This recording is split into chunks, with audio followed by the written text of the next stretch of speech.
Welcome to Next Round with the Pacific Research Institute. I'm your host, Romina Ichon.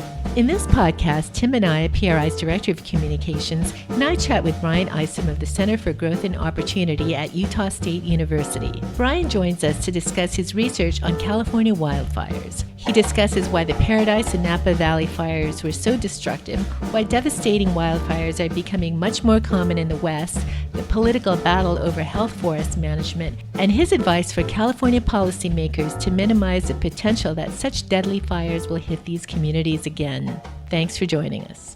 Welcome to PRI's podcast, Brian. Thank you. I'm happy to be here. So right near PRI's offices in Sacramento was the epicenter of last year's devastating Paradise fire, which was so destructive that it literally wiped the entire community off the map. In today's polarized political climate, there was naturally lots of finger-pointing about what caused it. Setting partisanship aside, let's begin with a straightforward question. Why was the Paradise fire so destructive? The Paradise fire caused, obviously, a lot of finger-pointing because it had such a huge impact on so many residents there in California. It was a smaller portion, the beginning of the larger campfire that eventually burned an area the size of roughly Chicago. The big difference, so if you look at a typical house fire, you put out a house fire by dumping a lot of water on it. It's mostly contained, but wildfires are a different beast altogether. When a wildfire starts, you basically have the option of the heavens open up and you get a lot of rain and the weather changes in a favorable way, or you clear out all of the fuel that's going to burn and essentially starve it and stop it from continuing to burn forward. In the case of Paradise, the campfire began about 7 miles from the town of Paradise. It was late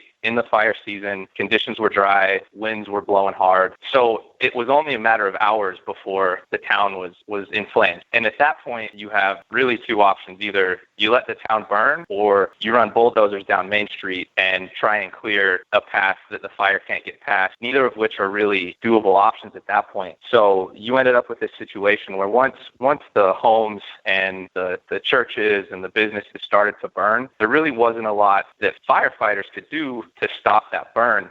Really, all it could have been done was, on the front hand, had some preventative measures been instituted, maybe there would have been a chance to stop the fires from spreading. But once they got going, there really wasn't a lot that could be done there. Brian, as you document in your study, we've seen a huge spike in homes and businesses destroyed by wildfires throughout the West in the past 2 years. I mean, I think we've probably lost track of the number of destructive wildfires in California alone. In general, why are these wildfires becoming so destructive in recent times and so much more frequent in number than the prior decade and several decades before that? My initial response to that is, when looking at the Paradise fire and the fires in Napa Valley, is essentially those fires in those towns burning is bad luck. But it's not bad luck in the sense of, you get in your car, you're driving to work, you run over a nail, you get a flat tire, bad luck. It's more bad luck in a sense that you decide you want to take a road trip from LA to New York, and rather than taking your own car that you've taken good care of and you've maintained, you decide to buy your neighbor's 25-year-old beater car that is, leaking oil, is falling apart, and then you decide to take that and drive it across country to New York. So ultimately, when you break down, you might want to blame that on bad luck, but you could also blame it on poor decisions. Our current fire management landscape is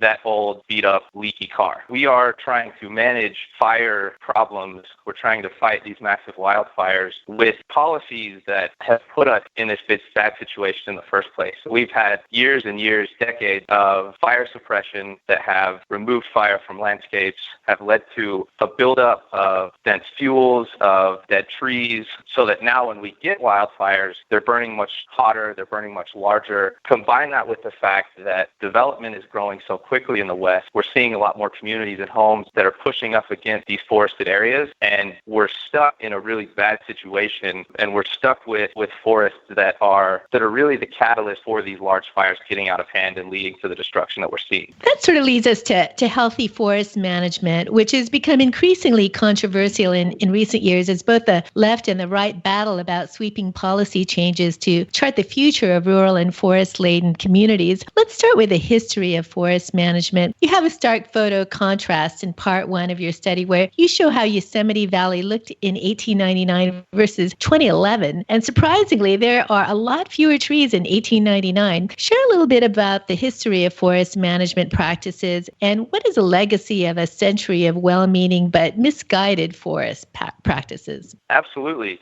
That photo that you mentioned is a really great photo. If any of your listeners are curious, I got that photo from a New York Times article, but they can go in and Google, just look at, photography of Western landscapes, past and present. And there's a lot of great photographers who have gone in, have located some of these landscapes, taken photos today and compared them to historical photos in the past. And what you see in almost each of these instances is we have a situation in the West where even though you look at Yosemite Valley and you think, present day Yosemite Valley is very green, it's beautiful, it's lush. While all of that is true, if you compare that to a photo from the turn of the 20th century, you'll see that Yosemite Valley used to be much less densely populated with trees, with shrubs. It was more wide open. And the reason for that is the western landscape of the United States has traditionally had a very positive relationship with fire. Fire essentially acts as Mother Nature's spring cleaning. I mean, it sweeps through landscapes in the West, at least it used to every,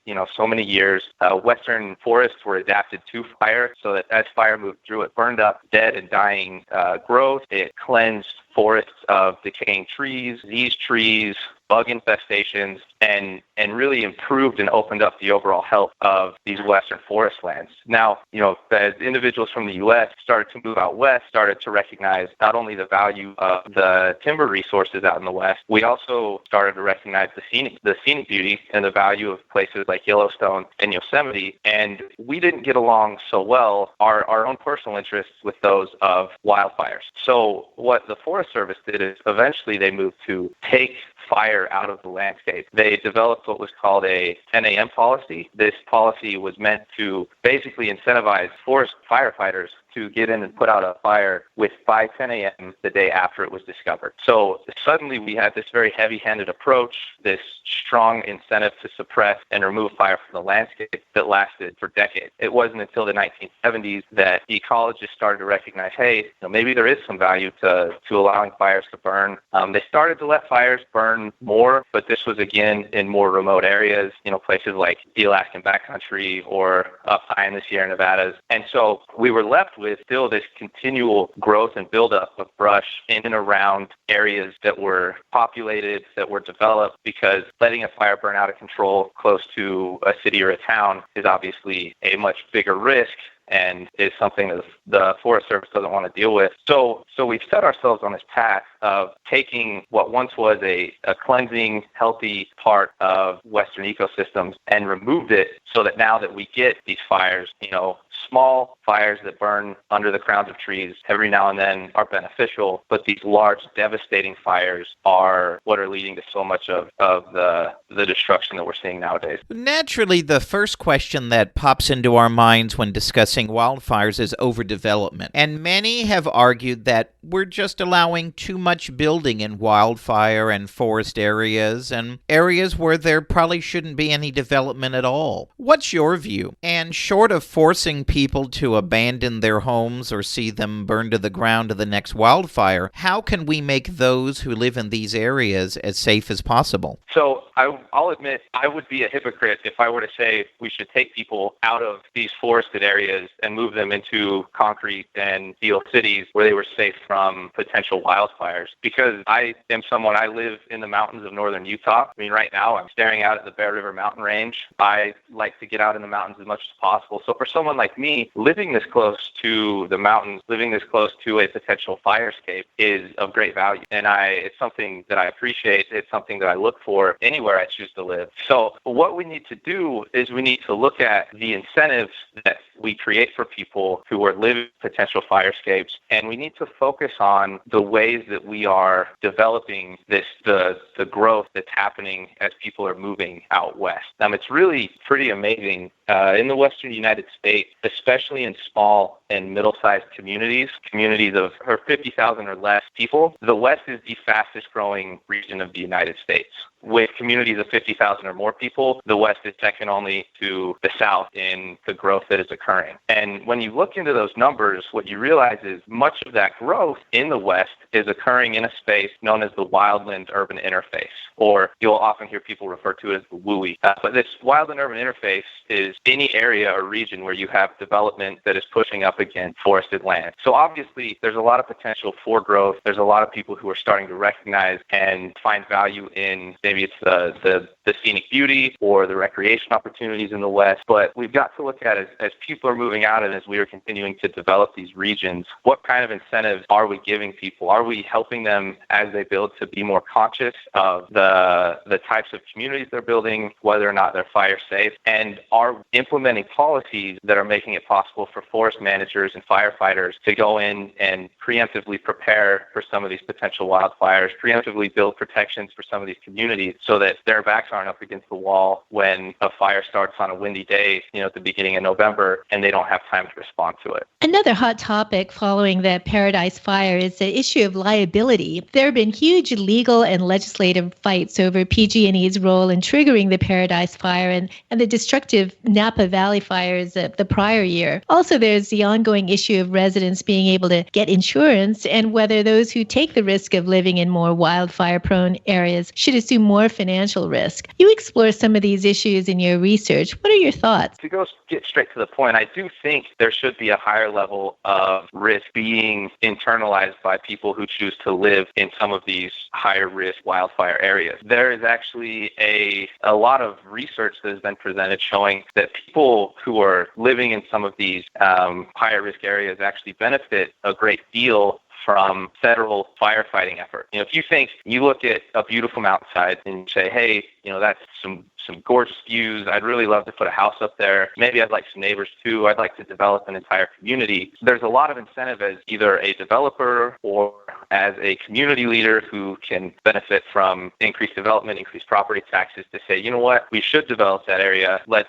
put some really beautiful homes up on that mountainside. But what a lot of these communities aren't internalizing, the developers and the community leaders, is the cost to the federal government and therefore taxpayers of stopping fires from burning those homes if there's a fire moving through those mountains. Last year alone, the U.S. Forest Service spent over $3 billion just on wildfire suppression costs alone. That $3 billion was a record breaker from the year before, which the year before that was also a record breaker. So we're continuing to see this growth, this rising trend in the amount of money being spent to stop wildfires from burning communities, but there's not a lot of personal ownership and there's not a lot of systems in place right now that force the people living in these communities to take steps to reduce some of that burden that the federal government has to face when they're trying to fight these fires. So I think aligning those two incentives should do a lot to start a conversation about what are the best ways for these communities that exist in these beautiful yet dangerous places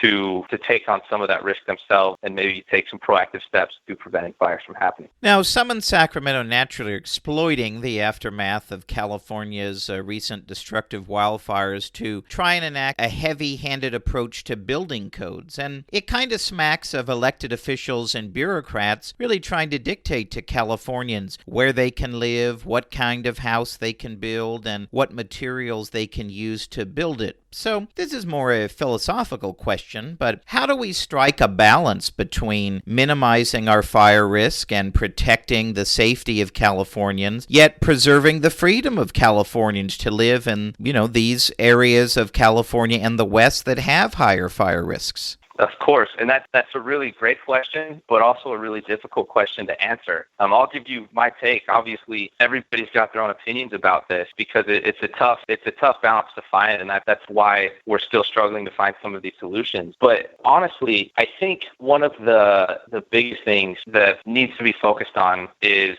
again, taking this back to the way we develop some of these communities. Now, what's really interesting is if you look at the results of the Paradise Fire, and you look at the differences in homes that actually burned. All of the homes that were built pre-2008, of those homes that burned, only 18% survived. Then if you take a look at the homes that were built post-2008, over half of those homes actually survived the burning. So you have this situation where pre-2008 homes suffered much higher losses and casualties than did the post-2008 home. The big game changer there is that in 2008, California actually did institute building codes that required some of these homes in in fire-prone areas be built with fire-resistant materials, fire-resistant shingles on their roofs, fire-resistant siding, because in a fire that is burning through a community, typically these fires will jump from roof to roof. You get embers that will land on wooden shingles that will combust, catch the house on fire. So there is some evidence that being proactive about the way homes are built can do quite a bit to prevent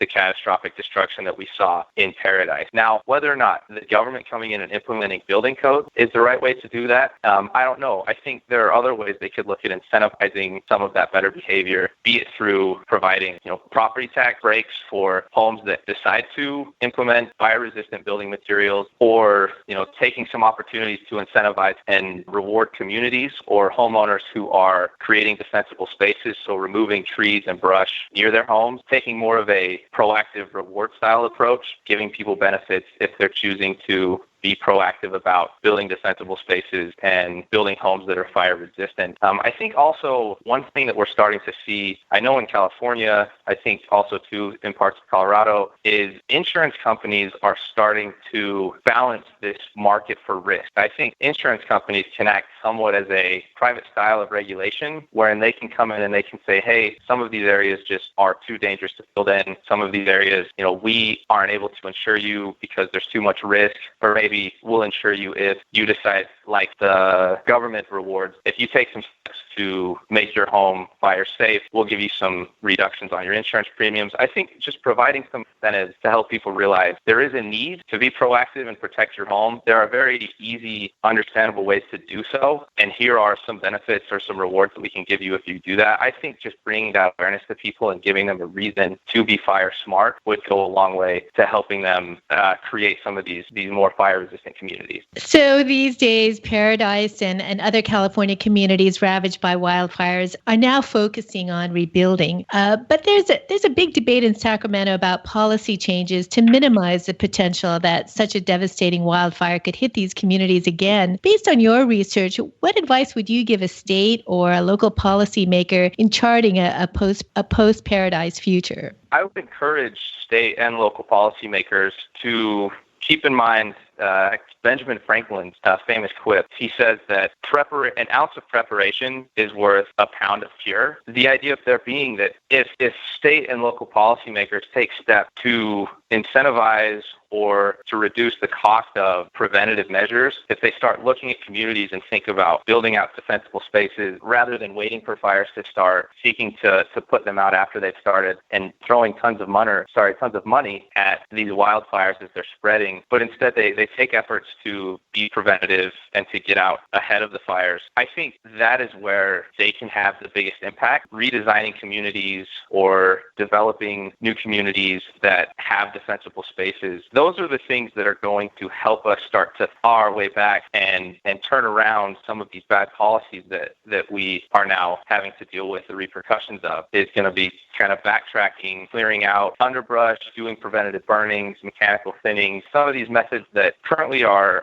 available to us but are not being utilized as heavily or as often as they could be. Taking a step at those preventative measures will do a ton to help us so that we don't get stuck in situations where communities continue to burn and we're stuck just trying to fight back fires as they burn through our forests. Now, you've published the first two articles in a multi-part series for the Center for Growth and Opportunity at Utah State about good forest management and wildlife public policy in the wake of last year's fires. So give our listeners a preview. What are some of the other issues you'll be writing about in future parts of your series? And for those folks who are interested in downloading and reading your series, how can they do so? Yes, I'd love to talk about that. Thank you for the opportunity. For anybody who's interested in the stuff I've been writing, if you go to medium.com, the Center for Growth and Opportunity has a publication that myself and our other research managers contribute to. We put out a weekly article. These are think pieces that deal with issues and areas that we're either interested in or currently working on. So if you go to Medium and just search for CGO benchmark, it should take you to the publication. You can find everything I've written there. So in regards to the wildfire work I'm doing, I have one more, potentially two, depending on how much material I try and fit into one piece left in writing about this the wildfire issues. And the next bit is going to focus essentially on environmental regulation and the way that environmental regulation, which was crafted to ultimately protect the environment, is actually making it more expensive and harder for effective preventative wildfire measures. For example, things like the Clean Air Act and liabilities within the Clean Air Act are actually making it harder for wildfire managers to conduct prescribed burns, which are a low-cost way to clear out underbrush to restore natural health to forests. Because of the regulations within the Clean Air Act, they stipulate any smoke that you might cause is unacceptable except on the clearest days. But there's no stipulation about, well, if a wildfire does burn and get out of control, that wildfire smoke is going to be much worse and much more harmful to the health of communities that are impacted. But because of the liabilities that exist within the Clean Air Act, the incentives are backwards. So you run into a situation oftentimes where it's either impossible or too expensive to get the permits to do some of these prescribed burns. So trying to talk about some of those the perverse incentives that are created and looking at ways to reform or realign some of those stipulations so that we can make preventative options for wildfires and managing our forests a more approachable solution. And all of this is kind of building up to a policy paper that I'm writing on this issue that is still a little bit further off. But eventually, I'm going to have all of the topics that I've covered in my benchmark posts on wildfire, and a little bit more. Actually, I will cover those same things, but more in depth with a more technical focus and a policy piece that will hopefully be coming out later this year. That's great. We'd love to have you back once you complete those papers. So we always try to end a pretty heavy topic with some optimism. As think tankers, studying wildfires is probably one of the more stressful topics for a researcher. So after studying these issues, share with our listeners how you like to unwind. Okay, I will say, hopefully throughout the course of this, I haven't been too somber. It does get kind of heavy weighing down talking about all of the destruction that these wildfires are causing. But my preferred method of relaxation, like I mentioned, I live and work very close to the mountains. It's all of 60 seconds for me to get from the parking lot down to the Logan River, where I do quite a bit of fly fishing in my free time. So when I need some time to unwind, especially this time of year, I'll hop in my car right after work. I've got my waders and my fly rod in the back, head down to the river and do a little bit of relaxing while I do some fly fishing and get my mind off of things. Thanks so much, Brian. Absolutely. Thank you very much for having me. Thanks to our guest, Brian Isom. You can read more of his research at the Center for Growth and Opportunity website at growthopportunity.org. And if you're working on your vacation plans, consider mixing policy and cruising. Join PRI and the Claremont Institute for our joint 40th anniversary cruise on the Mediterranean. The cruise starts in Barcelona and ends in Rome with a special tour of the Vatican. Our guests include Andrew Roberts, author of Churchill, Walking with Destiny, and will include our own Sally Pipes and Steve Hayward. For more details, visit ci-pri.com. If you like this episode, please tell your friends and subscribe to PRI's podcast at iTunes, Google Play, Stitcher, or TuneIn. And please do us a favor and give us 5 stars. You can also listen to our podcast on PRI's YouTube page, youtube.com/Pacific Research 1. That's the number 1. Thanks for listening. I'm Rowena Ichon. We hope you'll come back again for next round with PRI.